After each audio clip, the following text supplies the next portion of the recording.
Bismillahirrahmanirrahim. Assalamualaikum warahmatullahi wabarakatuh. Alhamdulillahi rabbil alamin. Wal aqibatu lil muttaqin. Wala udwana illa 'alal zalimin. Asyhadu an la ilaha illallah wahdahu la syarika lah. Wa asyhadu anna Muhammadan 'abduhu wa rasuluh la nabiyya ba'dah. Allahumma la ilma lana illa ma 'allamtana. Allahumma 'allimna ma yanfa'una wazidna 'ilma wa aslih lana sya'nana kullah wa la takilna ila anfusina tarfata 'ainin. Kaum muslimin, pemirsa yang dirahmati Allah Subhanahu wa taala, kembali kita dalam program acara Kisah Nabi dan Rasul, satu kisah yang insyaallah kita banyak mengambil pelajaran darinya. Kaum muslimin rahmati Allah Subhanahu wa taala. Telah kita sebutkan pada episode yang lalu tentang kisah Nabi pertama, Abul Bashar, Nabiullah Adam alaihissalam. Pada edisi kali ini, insyaallah taala kita akan mengkisahkan tentang seorang yang disebut dengan Adam Ats-Tsani, Adam kedua, atau ada yang mengatakan Adam Al-Asghar, Adam kecil. Siapakah dia? Dia adalah Nabi yang Allah Subhanahu wa taala utus setelah Nabiullah Adam alaihissalam. Dia adalah Nabiullah Nuh alaihissalam. Kaum muslimin rahmati Allah Subhanahu wa taala. Sebelumnya kita ingin memanjatkan puja dan puji syukur kita kepada Allah Subhanahu wa taala, yang mana pada detik ini Allah Subhanahu wa taala masih memberikan kepada kita akan nikmatnya. Salawat dan salam senantiasa tercurahkan kepada Nabi kita Muhammad sallallahu alaihi wasallam. Pemirsa yang Allah Subhanahu wa taala muliakan, Nabiullah Nuh alaihissalam disebutkan dalam Al-Quran sebanyak 43 kali. Nabiullah Nuh alaihissalam disebutkan dalam Kitabullah sebanyak 43 kali. Pemirsa yang Allah Subhanahu wa taala muliakan,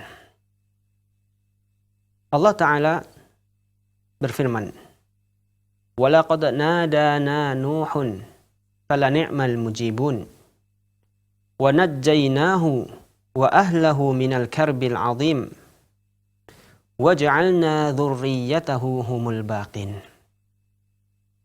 Allah taala berfirman, dan sungguh telah berdoa kepada kami Nuh, dan kami sesungguhnya sebaik-baik orang yang menjawab doanya. Wa najjaynahu wa ahlahu minal karbil azim, dan kami selamatkan dia beserta keluarganya dari bencana yang sangat besar. Ya, bencana banjir yang sangat besar yang menelan seluruh permukaan bumi. Makanya Allah Subhanahu wa taala sebut dengan Al-Karbil Azim, bencana yang sangat besar, karena memang sangat besar sekali. Semua yang berada di atas permukaan bumi ditutupin oleh air. Waj'alna dzurriyyatahu humul baqin, dan kami jadikan keturunan Nuh sebagai keturunan yang tinggal dan tetap ada di muka bumi. Kaum muslimin yang dirahmati Allah Subhanahu wa taala, dari ayat ini, waj'alna dzurriyyatahu humul baqin, dan kami jadikan keturunan dia, keturunan Nuh alaihissalam, ya, menjadi keturunan yang tetap ada di muka bumi ini. Dari ayat ini menjelaskan kepada kita bahwasanya seluruh manusia yang ada dalam atau di atas muka bumi ini merupakan keturunannya Nabi Nuh alaihissalam. Dan Nabi Nuh merupakan, ya, keturunan dari Nabiullah Adam alaihissalam. Oleh sebab itu kaum muslimin rahmati Allah Subhanahu wa taala, kenapa Nuh disebut dengan Adam ats-tsani, Adam kedua atau Adam al-asghar. Adam yang kecil karena memang ya Adam adalah bapaknya manusia. Seluruh keturunan manusia dari Adam. Dan kedua, seluruh keturunan manusia yang ada pada saat ini merupakan keturunan dari Nabiullah Nuh alaihi salam. Kaum muslimin yang dirahmati Allah Subhanahu wa taala. Allah Ta'ala berfirman, "Wa qala Nuhun Rabbi la tadhar 'alal ardi minal kafirina dayyara." Nuh berkata, "Ya Rabb, ya Allah, la tadhar 'alal ardi minal kafirina dayyara." Janganlah engkau tinggalkan di atas muka bumi ini orang-orang kafir dan mereka memiliki tempat tinggal. Nah, ini di antara ayat juga yang menegaskan bahwasanya ya, tidak ada keturunan selain dari keturunannya Nabi Nuh alaihissalam tatkala Nabi Nuh alaihissalam ya, diselamatkan oleh Allah Subhanahu wa taala dari bencana yang besar itu. Intinya yang ada di atas kapal Nabi Nuh adalah orang-orang beriman. Dan nantinya juga kita akan bahas bahwasanya seluruh ya, orang-orang beriman yang berada di atas kapalnya Nabi Nuh, mereka semua tidak memiliki keturunan, dan yang memiliki keturunan hanyalah Nabiullah Nuh alaihissalam. Hal ini sebagaimana yang disampaikan oleh para ulama. Kaum muslimin yang dirahmati Allah Subhanahu wa taala. Nabiullah Nuh alaihissalam adalah nabi sekaligus rasul pertama yang Allah Subhanahu wa taala utus di atas muka bumi ini. Ya. Rasul yang Allah Subhanahu wa taala utus di atas muka bumi ini. Dan jarak antara Nabiullah Adam dan Nabiullah Nuh alaihissalam berjarak 10 kurun. Ya, dalam hadis yang diriwayatkan oleh Abu Umamah. Ya, dikeluarkan oleh Ibnu Hibban dalam kitabnya dan disahihkan oleh Al-Imam Syekh Al-Albani rahimahullah taala, menjelaskan bahwasanya ada seorang yang bertanya kepada Rasulullah SAW tentang jarak antara Adam dan Nuh alaihissalam. Maka Rasulullah mengatakan 10 qurun. 10 kurun. Pemirsa yang Allah Subhanahu wa taala muliakan. Qurun adalah bentuk jamak dari kata qarnun. Dan qarnun ya, dalam bahasa Arab memiliki beberapa arti. Qarnun yang bermakna jil, yakni generasi, dan qarnun artinya adalah 100 tahun atau 1 abad, dan qarnun ya, yang lain maknanya adalah tanduk. Dari ketiga ini ya, ulama berselisih pendapat tentang maksud qarnun di sini. Apakah qarnun yang 1 abad atau qarnun yang 1 generasi? Kalau disebutkan tadi ya, baina Adam wa Nuh 10 qurun, antara Adam dan Nuh adalah 10 kurun, ada yang mengatakan 10 abad. Namun ada juga yang mengatakan bukan 10 abad, namun 10 generasi. Jika dikatakan 10 generasi, berarti bisa jadi ya masanya lebih lama dan lebih panjang dibanding 10 abad. Kenapa? Karena generasi pada zaman ketika itu seorang hidup bisa sampai umur 1000 tahun. Sebagaimana yang diterangkan dalam Al-Quran bahwasanya umur dakwahnya Nabi Nuh alaihissalam adalah 950 tahun. Ya, itu baru umur dakwahnya, belum umur beliau dari hidup hingga wafat. Kaum muslimin yang dirahmati Allah Subhanahu wa taala, kita akan lanjutkan tentang kisah Nabi Nuh alaihissalam setelah jeda yang berikut ini.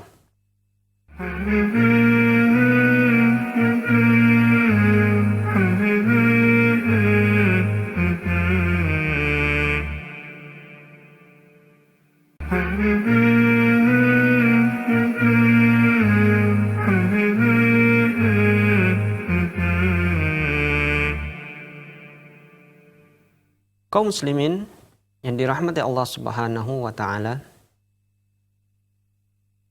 kita lanjutkan tentang kisah Nabi Nuh alaihissalam. Ya. Nabi Nuh alaihissalam ya, telah sebutkan di awal segmen tadi bahwasanya antara jarak Nabi Nuh alaihissalam dan Nabi Adam alaihissalam adalah 10 kurun. Ya, apakah 10 abad atau 10 generasi? Wallahu a'lam bishawab. Intinya kaum muslimin rahmati Allah Subhanahu wa taala. Dari zamannya Nabi Adam hingga Nabi Nuh alaihissalam, manusia seluruhnya berada di atas tauhid. Manusia seluruhnya berada di atas agama Islam. Islam yang maknanya umum. Dan seluruh manusia ketika itu berada di atas fitrahnya. Diriwayatkan oleh seorang sahabat yang bernama Abdullah bin Abbas radhiyallahu anhu, beliau pernah mengatakan, "Kana baina Adam wa Nuh 'ashratu qurun kulluhum 'alal Islam." Dahulu manusia, ya, yang hidup ya antara zamannya Nabi Adam hingga Nabi Nuh alaihissalam, mereka hidup atau jarak mereka 10 abad atau 10 generasi dan seluruhnya berada di atas agama Islam.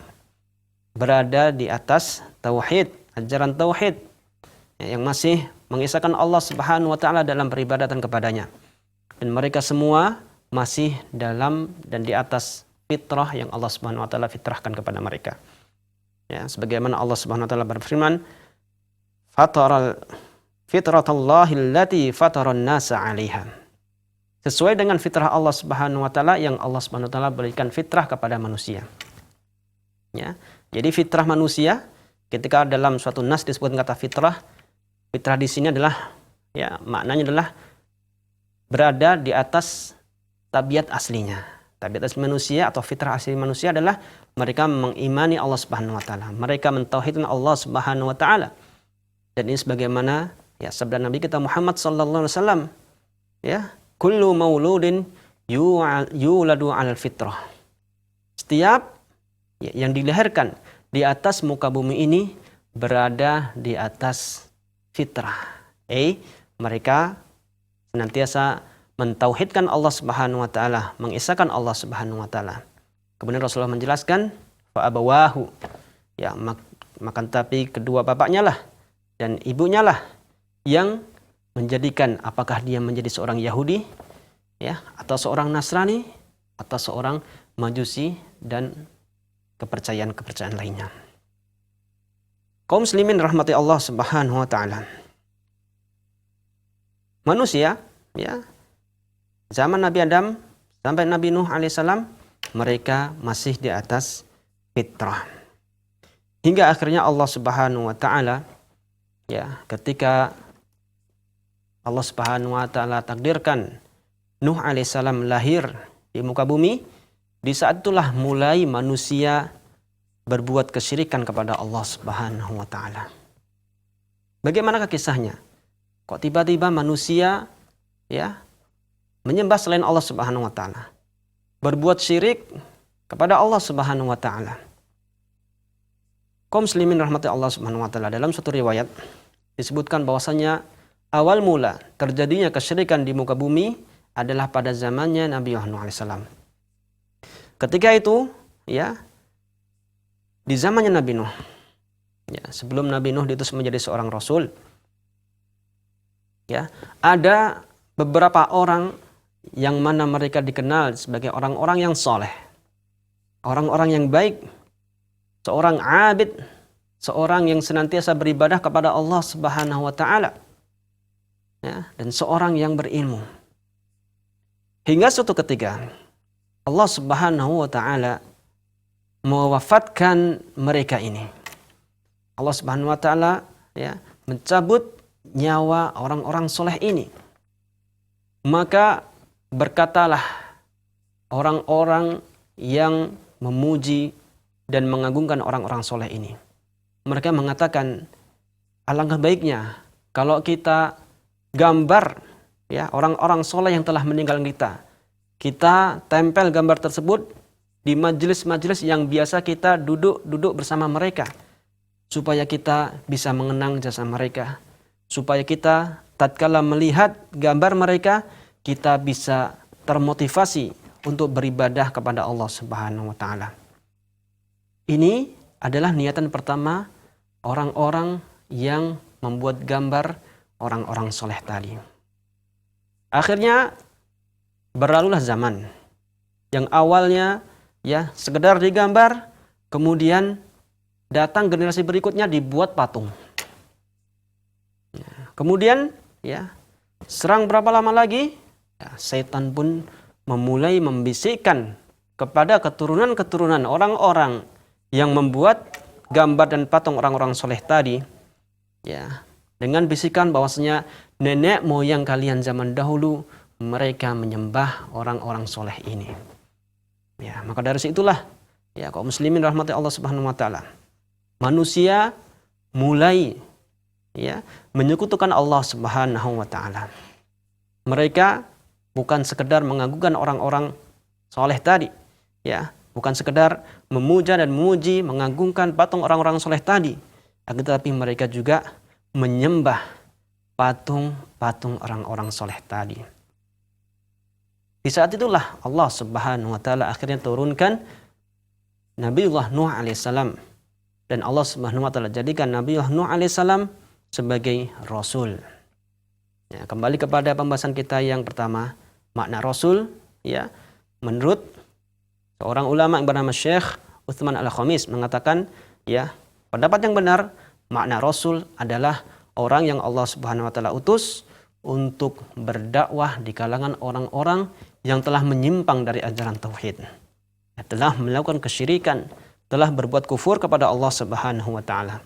Adapun nabi adalah orang yang Allah Subhanahu wa taala utus di kalangan orang-orang yang masih menjaga ya tauhid, masih mengesahkan Allah Subhanahu wa taala dan masih berada di atas fitrah atau Islam.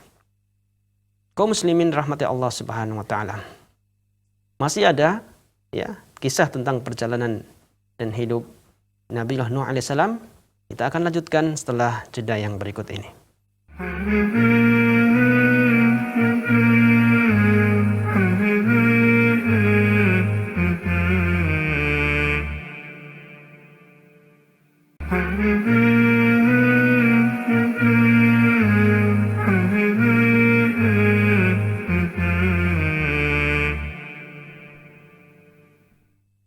Bismillah, alhamdulillah, salatu wassalamu ala rasulillah, ma ba'du. Kaum muslimin yang dirahmati Allah Subhanahu wa taala, siapakah nama-nama orang-orang soleh yang dijadikan patung atau setelah meninggalnya mereka ya manusia membuat patung yang menyerupai mereka? Kaum muslimin rahmati Allah Subhanahu wa taala, sungguhnya nama-nama mereka telah Allah Subhanahu wa taala sebutkan dalam Al-Qur'an surat Nuh. Allah Ta'ala berfirman, wa qalu la tadharunna alihatakum wa la tadharunna wadda wa la suwa'a wa la yaghutha wa ya'uqa wa nasra. Ya, mereka ya para penyembah patung orang-orang soleh tadi mengatakan la tadharunna alihatakum, janganlah kalian sembah Tuhan-Tuhan kalian. Wala tadharunna wadda, dan janganlah kalian tinggalkan Wad, nama orang soleh yang pertama. Wala suwa', wala yaguth, yang ketiga yaguth, wa ya'uq wa nasr. Ya, jadi ya nama-nama orang soleh tadi adalah yang pertama Wad, Suwa', Yaguth, Ya'uq, dan Nasr. Ini adalah kelima orang soleh yang ya manusia ketika itu membuat patung sepeninggal mereka, dan kemudian mereka atau patung-patung itu disembah oleh orang-orang ketika itu. Kaum muslimin rahmati Allah Subhanahu wa taala, tatkala Allah Subhanahu wa taala utus Nabi dan Rasul Nuh alaihissalam, ya, Nabi mengajak mereka untuk kembali memurnikan peribadatan hanya kepada Allah Subhanahu wa taala. Memurnikan ya ibadah hanya untuk Allah Subhanahu wa taala, mentauhidkan Allah dan tidak menyekutukannya. Itu beliau lakukan selama 950 tahun. Dan beliau tatkala berdakwah memiliki beberapa uslub, memiliki beberapa teknik dalam berdakwah. Dan ini ya bisa dicontoh oleh dai-dai sekarang ini, bagaimanakah para nabi dan rasul dahulu berdakwah di kalangan orang-orang awam ataupun orang-orang kafir. Kaum muslimin rahmati Allah Subhanahu wa taala. Dalam kitab Fabihudahu Muqtadih karangan Syekh Utsman Al-Khamis mengatakan bahwasanya di antara uslub, di antara teknik Nabiullah Nuh alaihissalam dalam berdakwah kepada kaumnya ada beberapa teknik.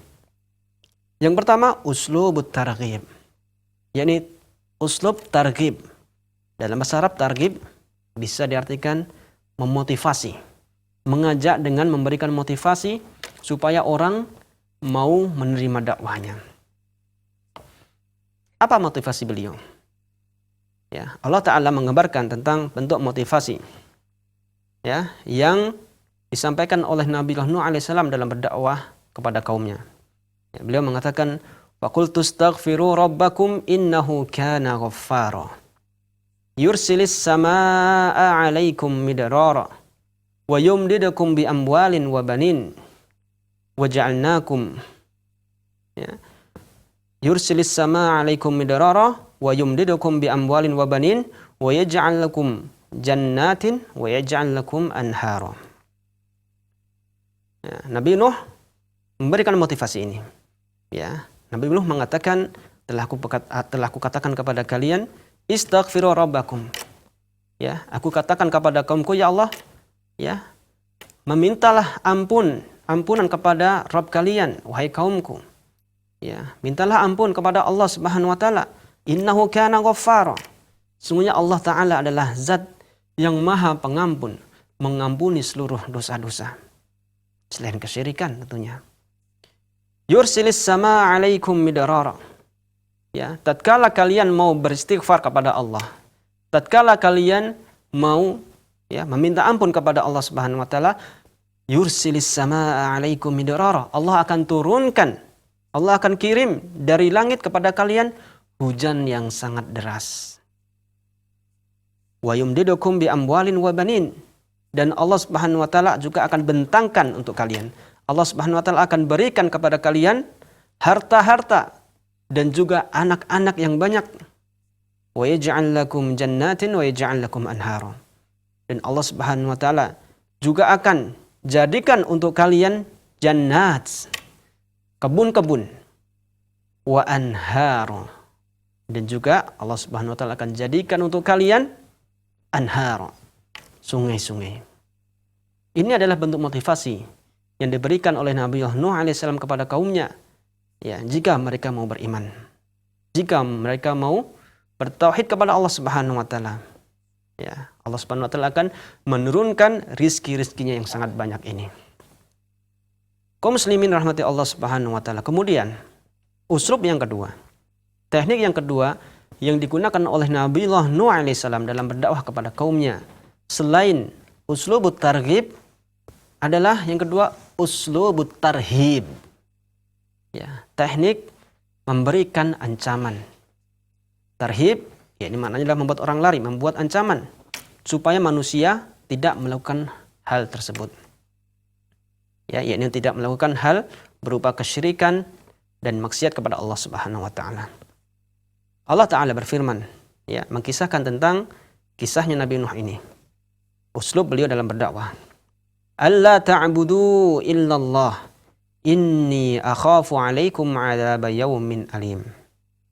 Ya, hendaklah kalian, wahai kaumku, kata Nabi Nuh alaihissalam, tidaklah menyekutukan atau tidaklah menyembah kecuali hanya kepada Allah. Ya, inni akhafu alaikum adzab yaumin alim. Karena sungguhnya aku khawatir atas kalian, ya, akan datang adab yaumun alim, adab yang sangat pedih. Ini adalah uslub atau teknik yang kedua yang dilakukan oleh Nabi Nuh alaihissalam kepada kaumnya. Pertama, beliau memberikan motivasi, dan yang kedua, beliau juga menakut-nakuti agar kiranya manusia tidak bermudah-mudahan, tidak berani dalam melakukan peribadatan selain kepada Allah Subhanahu wa taala. Kemudian kaum muslimin rahmati Allah Subhanahu wa taala. Uslub yang berikutnya yang Nabiullah Nuh alaihissalam contohkan kepada kita dalam berdakwah di jalan Allah Subhanahu wa taala adalah uslub as-sabru wa tahammul al-adha. Beliau mencontohkan kepada kita dalam berdakwah menggunakan uslub as-sabar. Bersabar wa tahammul adha, dan juga tahan terhadap gangguan-gangguan yang diberikan oleh orang-orang kepada kita. Kaum muslimin rahmati Allah Subhanahu wa taala. Telah kita singgung di muka tadi bahwasanya Nabi Nuh alaihissalam senantiasa mendakwahkan kaumnya untuk mengembalikan keyakinan umatnya yang dari kesyirikan menuju tauhid. Ya. Selama dakwahnya beliau ini, ya, beliau senantiasa mendapatkan gangguan, cobaan, ejekan, bahkan beliau juga pernah mau dibunuh oleh kaumnya. Ya. Dan beliau tidak gentar dalam menghadapi ancaman dari kaumnya. Beliau senantiasa melakukan dakwah di jalan Allah Subhanahu wa taala selama 950 tahun. Allah taala berfirman, "Wa laqad arsalna Nuhan ila qaumihi falabitha fihim alfasanatin illa khamsina 'ama." Dan sungguh telah kami utus Nuh alaihissalam kepada kaumnya dan tinggal bersama mereka selama 1000 tahun kurang 50 tahun. Maknanya adalah 950 tahun. Selama 950 tahun inilah beliau berdakwah di jalan Allah Subhanahu wa taala dengan kesabaran dan ketabahan serta menahan diri dari gangguan yang ditujukan kepada mereka dari kaumnya. Kaum muslimin rahmati Allah Subhanahu wa taala. Inilah semenggal dari kisah Nabiullah Nuh alaihissalam, Rasul pertama yang bisa kita kisahkan pada kali ini. Insyaallah ta'ala kita akan lanjutkan kisah Nabiullah Nuh alaihissalam di pertemuan yang akan datang. Kita akhiri dengan doa kafaratul majlis.